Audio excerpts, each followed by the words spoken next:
هعمل معاكم النهاردة الكشري المصري على اصوله. هنعمله في البيت احلى من المطاعم وبطريقة سهلة جدا وطعمه خطير.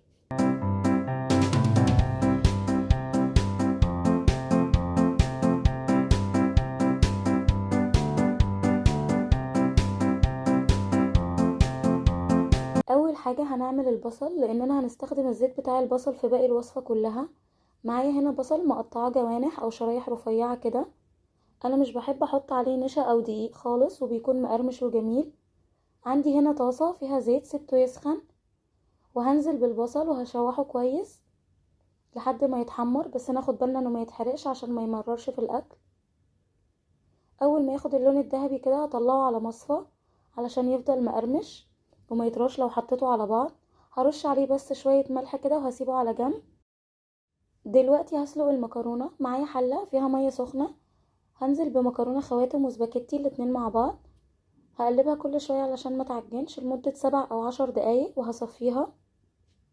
بعد كده هعمل العدس. معايا هنا كوباية عدس بجبة او عدس اسود، غسلته ونقعته حوالي نص ساعة، بعد كده صفيته. معايا حلة هنزل بالعدس وهضيف عليه معلقة صغيرة توم مفروم ومعلقة صغيرة ملح ومعلقة صغيرة كمون. هضيف عليه كوباية مية مغلية وهسيبه لغاية لما يغلي، واول ما يتشرب ههدي عليه النار وهسيبه لغاية لما يستوي. ودلوقتي بقى هعمل الحمص. معايا كوبايتين حمص نقعته قبلها بليلة علشان ما ياخدش معايا وقت في السوا. هنزل بيه في حلة فيها مية سخنة، وهضيف معاه نص طماطمايه ونص بصلايه ومعلقه صغيره ملح ومعلقه صغيره كمون، وهسيبه لغايه لما يستوي. معايا هنا حله ضفت فيها معلقتين من الزيت اللي حمرت فيه البصل، وهنزل بكوبايه شعريه، واول ما تتحمر هضيف معلقه صغيره من الثوم المفروم. هقلبهم مع بعض. بعدين هضيف مكعب مرقه. بعد كده هنزل بكوبايتين رز مصري غسلته وصفيته، عليهم معلقه كبيره ملح ورشه فلفل اسود.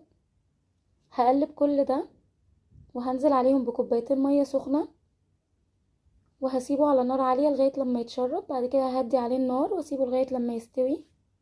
هحضر بقى الصلصه بتاعه الكشري. هضيف برضو معلقتين من الزيت اللي حمرت فيه البصل وعليهم معلقه كبيره توم مفروم وهقلب. واول ما يتحمر كده هضيف معلقه كبيره من صلصه الطماطم، ودي معلقه سكر علشان الحموضه. بعدين هضيف مكعب مرقه ومعلقه صغيره ملح ومعلقه صغيره فلفل اسود ومعلقه صغيره كمون وتقلبتين كده. بعدين هضيف ربع كوباية خل وهنزل عليهم بعصير طماطم وهسيبها على النار لغاية لما تتسبك. ودلوقتي بقى هعمل الدقة الخطيرة بتاعة الكشري بنفس طريقة المطاعم. معايا بولة هضيف فيها معلقة كبيرة توم مفروم ومعلقة كمون ومعلقة كزبرة ناشفة ومعلقة ملح، ودي ربع كوباية خل وكوباية مية سخنة، وهقلب كل ده وبس كده هي جاهزة معايا. بعدين هنعمل الدقة اللي فيها شطة. عندي طاسة سبتها تسخن، وهنزل بمعلقة من زيت تحمير البصل، واول ما يسخن هنزل بمعلقة كبيرة من الشطة، عليهم ربع كوباية خل وربع كوباية من الدقة ومعلقتين كبار من صلصة الكشري اللي عملناها، وبس كده تقليبتين وهرفعها من على النار وهي كده جاهزة. وبكده نكون خلصنا الكشري الخطير. هنغرفه بقى وهتدوقوا احلى كشري من البيت، فجربوه بالطريقة دي وبألف هنا. لو عجبكم الفيديو ما تنسوش تعملوا اشتراك للقناة ولايك وشير للفيديو وتفعلوا زر الجرس علشان يوصلكوا اشعار بكل وصفاتي، واشوفكم بخير في فيديو جديد.